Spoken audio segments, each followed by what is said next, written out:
What I would do, especially if you're in the network marketing space, what I would do if I were in your position is to look at a goal, not as a goal. Look at a goal in terms of objectives. Instead of looking at it as a goal of making $60,000, you could look at it in terms of objectives. So you give yourself objectives. What are the most important things that will help me get more customers, get more prospects, move my business to where I want it to be? And that will be you talking to people, showing people your business, showing people the compensation plan. So that becomes your objective. So you're focusing on the objectives now and not the goals, because you can actually control your objectives, but you may not be able to control your goals. So having said that, you look at it from that point of showing your business, doing those things that will give you the opportunity to make the income you want, the goal, to hit your goal, all right, of $60,000 by the coming year, okay?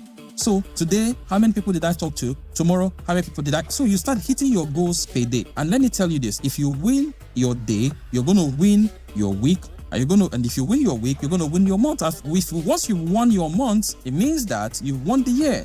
Apparently, that is what it is. So what you can control is what you focus 100% on. You can control the number of people you prospect. You can control the number of contacts that you have. You can control the number of people on Facebook, on social media that you are prospecting.